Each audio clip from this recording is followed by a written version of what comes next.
Hello friends, welcome to Foodiepreneur's finest instant influencer network. In this bonus, you're going to know how to locate your influencers, how to reach out, what to say, and to start getting your first collaboration. Let's dive right in. First up, who are the influencers that you would want to work with? These are the items that you would definitely want to look at when choosing influencers that you want to work with. You want to choose one that has aligned values with you. For example, if you're selling something, let's say a vegan chocolate chip cookie, then you want to be able to align with influencers who have the same type of values, that would care about sustainability, and not the ones that are, let's say, focused on carnivore diet, right? Because that's not the type of values that you want to be associating yourself with that influencer. Same thing with voice. What kind of voice do they have? Are they very prolific, or are they very, very edgy? Are they the ones that you want to represent your brand? The size of their following, you want to be able to choose ones that are around 10 to 20K or even less, because they tend to have much more engaged audience. And if you want to choose the ones that have like 50,000, 100,000 followers, most likely those are the ones that would charge you because they get bombarded with requests all the time. The type of audience that they have really ties into the location as well, because we want to be able to work with influencers who are local within your demographic. If you work with influencers that are halfway across the world, then you're not going to be able to convert for sales. You want to work with influencers who brings you sales. So those are the criteria that I would look at when choosing influencers to work with. Now, how do you find these influencers? Well, we use something called the rabbit hole method. What is the rabbit hole method? It is basically, we want to be able to search them through hashtags. That's the number one way. How do you do that? Location-based hashtag. Put in your location, put in the food-related keyword. So for example, in Vancouver, we start with YVR foodie, or if you're in New York, NYC foodie, LA, Los Angeles foodie, whatever the case may be, type it in and all these tag results will show up. Select the first one because the one that has the most posts. For example, if you see YVR foodie, you see that there's 493 that resembles 1,000, okay? 493,000 posts about this foodie or about this hashtags. Once you click into it, then you're going to be able to see a bunch of posts. Choose out of the top 9 to 11, choose the post with the highest quality photo. Why is that the case? Because majority of the everyday life Joe out there, they don't take good photos or great photos. We take good photos when we go out and eat, but the foodies, they take exceptional photos because that's just their job and that's their hobby and that's their passion. So that's the reason why when you choose the ones that have high quality photos, majority of the time they're the ones that are shot by foodies. And for us, we're trying to find influencers and foodies that can promote for us. That's the reason why we choose the first post or the first couple posts that has high quality photos.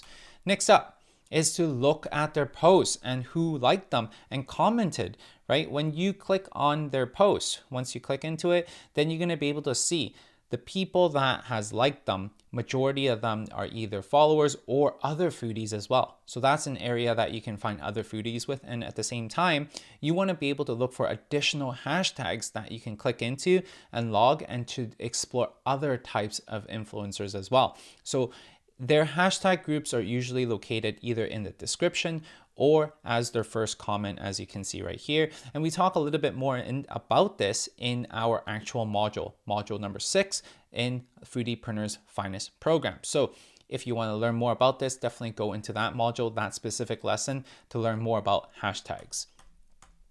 Next up is that once you're in their account, check their profile to see if they're an actual influencer or not. Majority of the time, they would say whether they're an influencer. The keyword in their bio would tell you whether they're an influencer or not, or whether they're a foodie. And you can see right there in the highlighted red rectangle that it says Deanna Wu, Vancouver foodie, right? We also want to be able to look for accounts that has more than 2,000 followers. If they're just starting out with, like, let's say a few hundred, you can still work with them, but it will be a longer term relationship. So for me, I would really start with, hey, at least 2,000 followers, that has a really good solid base. They're not too big, they're just starting out. They have gained some type of traction. So whatever they say, they have a solid foundation and engaged audience already. So that's how I find my influencers. Also, another key point is to check out who they follow, because they follow other influencers as well. And as you can see here, once I click into who they're following,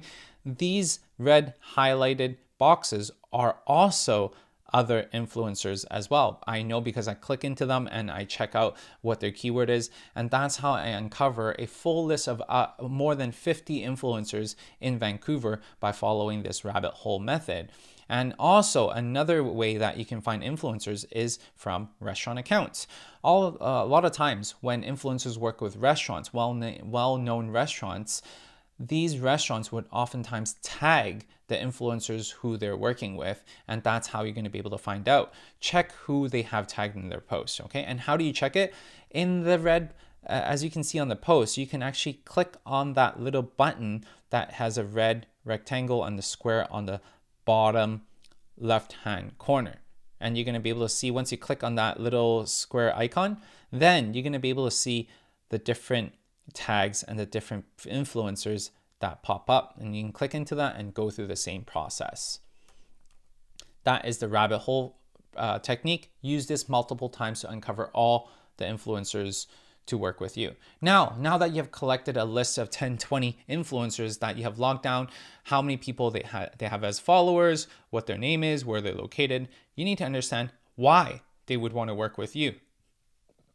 It's important for you to be able to identify your food, your voice, your values, your mission, and your purpose, and also potentially your pay if you are offering people compensation to promote and collaborate with you. Because at the end of the day, when you look into their profile, they will also look into your profile. They will also talk to you. They will also ask you different questions about what makes you special, because understand this, they get bombarded with collaborations all the time, every day long, right? So you need to be able to have your information about yourself readily available. And if you don't know all these things, your voice, your values, your mission, purpose, definitely go and dive into module 1 and we take care of that for you. We help you uncover all these items, so then that way you're going to be ready to reach out to your influencers. Now that you're ready, okay, what do you say when you reach out?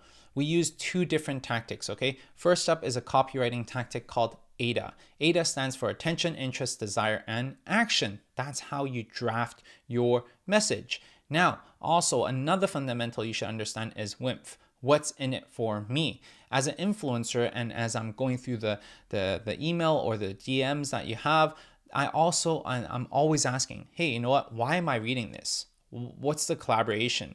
What's in it for me, right? So always understand that there is this underlying question that your influencers have would help you craft the best message that has the best chances of getting a collaboration. Now, let's start with ADA. ADA is the way you should draft your message, okay? Attention, that's what we start with. What would capture the attention of the influencers? Usually stuff is about the influencers themselves, because why? Everyone loves themselves. And if you're commenting and if you're trying to reach out to the influencer, comment on the pictures that they take because it looks so great, and find that commonality. Pique their interest, okay? Keynote is that a lot of people, and the biggest mistake that I see as amateurs makes, we start off with, hey, you know what? I have the best vegan cookies and I would love for you to try it out. Well, you know what? Me as an influencer, I don't care what you have. Right? Like it's not about you. It's about the influencer. It's about what value you as a brand bring your influencer. And that's the reason why they would choose to work with you. So we want to make it super clear on that. No one cares about you. Never lead with you. It's all about the influencer. Okay. So next up, interest. What would interest the influencers to keep reading? Right now that you commented on their post, wow, you have great pictures. It looks like this is like straight from a photo shoot. Then usually interesting things that are facts and common themes amongst you and them. Find that commonality between you and the influencer. Find a picture that you can draw that relation with, right? A great way to merge into your ask, and what you do is by finding that common theme. Next up is desire. What's in it for me? Now that you've piqued their interest, now that you find that common theme, the interesting things about what makes you and their brand match, aligned, and that is a complementing partnership for this collaboration. That's very interesting, okay? Let's say once again, if you're offering a vegan DIY cookie dough at home, right? And it just so happens that, as you can see here on the third image, that they have cookies. Wow, wouldn't it be cool if we collaborated and made a vegan cookie for you, or a vegan ice cream for you, or something along the lines of that? Now, those are interesting common themes, right? Now we dive into the desire. What's in it for me as an influencer? Why does the influencer would want to work with you? Is it either money, getting paid, or value? Are you providing value to your influencers? Now, you might be thinking, you as a new brand, I don't have value I can bring. That is completely wrong, because is it a special cause? Or is it an uplift in status that you can bring your influencer? Are you the first in town to create this vegan cookie set? And if you're the first, and if you collaborate with, let's say, this influencer, then they would have a status upgrade because they're covering something that is first within their city. There's a talking point, and you're giving them that avenue to talk about you because you are the first vegan cookie. So once again, understand what's in it for your influencer is key when you want to be able to work with them. Either they are looking for money, they're looking for value to stay relevant, right? Because they are content creators themselves. They want to be able to cover different things. So if you have a Christmas themed holiday kit, then they would most likely be wanting to feature you as well during Christmas time, because that's when they're looking for content that is relevant to the holiday. And once again, status. Are you giving them an uplift in status? Are you award winning, or are you first in something, or are you really well known for your vegan stuff? Whatever the case may be, we need to think about the money, value, or status that you bring to the influencer, okay? So find out that specific angle and reach out to them with that as an offering to work with your influencer. Also, brand association. Next up, now that you figured out the attention, you got their attention, you piqued their interest, and you told them a desire that they have. Now, how can they work with you? The last way for them crafting the message is action. What do you want them to do, right? Reply with what you want them to do. Be direct. Hey, I want to do a collaboration with you. I want to do a giveaway with you. That is the end of drafting that message. And I'll give you an example, okay? I picked this picture because I'm like, wow, Rich, do you work for KFC? This picture is so on point. Now that we've stroked his ego, oh, wow, this guy is like, they know what they're talking about. Like, you're stroking my ego. Now, wow, and then I bring in a little bit more interest and talk about, hey, layers and ingredients is so proportionally displayed, the color grading so vibrant and appetizing. This looks like it's straight from a KFC commercial. One day, I wish our fish and chips can model like this too. Speaking of which, guys, this is now the interesting part, that you find that common theme between you and your influencer. Speaking of which, we run Canada's first vegan fish and chip joint, Wilson's Vegan Fish and Chips. Okay, you know what? I see that similarity. You covered something that is deep fried, and you're covering food. And also, hey, we talk about the fact that we're the first vegan fish and chips. Okay, this makes sense here. Okay, the desire.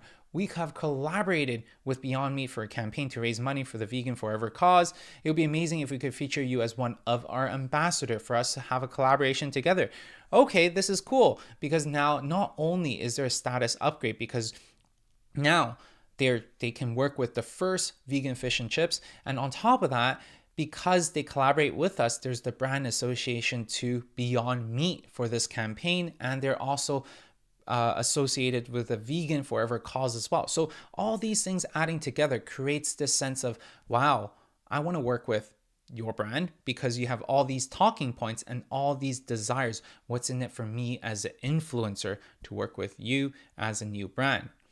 Now, the action. Okay, now that you've piqued my interest and now that you've told me what's in it for me, now it is How can I take an action? How can I work with you? Well, let me know if you'd be interested in partaking in this great cause by sharing with us your address, so then that way we can send you a meal along with our media package. This is your foot in the door.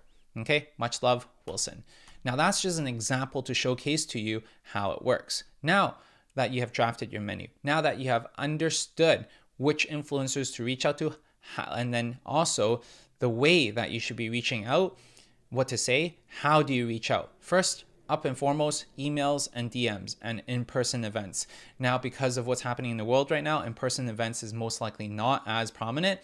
Highly successful way is DM, right? Use Instagram's platform, and on top of that, email them at the same time. Majority of the time, they will have that contact information out there for you as well.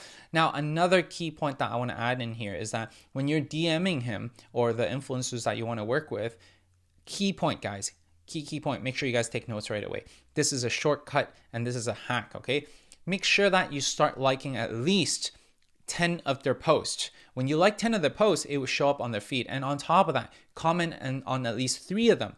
Genuine responses, okay? Don't just put on smiley faces or like, hey, nice photo. No, find something that's common and have a genuine comment that you place on them, and then you DM them. Why is that the case? Because now you're flooding his feed, because as an influencer, they're getting hundreds of likes and hundreds of comments every single day. So if you're able to actually like them and also comment, and on top of that DM them, then everything would show on that one screen, and they would see, oh, who is this person that just DM'd me? Oh, he commented on a post, and that would increase your chances of your influencers seeing your post and your message. Now that you have their attention, what if they reject you, guys? Well, you definitely want to thank them, because oftentimes it's not that they don't want to work with you, but rather they're just swamped with other collaborations. It is always, I would say 9 out of 10 times, a timing issue. It's because probably you reached them during Christmas time and they already have a lot of collaboration at the same time. Or it's because they're working with a big brand. Or it is because they are already super busy and their mind's not in promoting at that time. Always the timing is an issue. It's rarely about your brand. So definitely know and understand that. So then that way you know not to take it personally. And on top of that, you can actually, knowing the fact that it's a timing issue, ask them, hey, is it okay if I reach out in 3 months when things settle down for you to see if we can collaborate again? This is a long game, so definitely understand that, so then that way you don't take it personal and not message this guy again. Because influencers within a city, it's a very, very tight community. At most, there's probably 30 or 40 influencers in your city, and they all know each other. They all go to the same events. They all go to the high profile events as well. So you would want to make sure that you thank them, and on top of that, understanding that it's a tight community, don't take it personal, guys, because you don't want word to spread about the experience that, the poor experience that they have working with you. Don't take it personal. Now, what to do if they say yes? Okay, be responsive. Don't just be like, yes, now I can work on my campaign. Now I can figure stuff out. No, be responsive.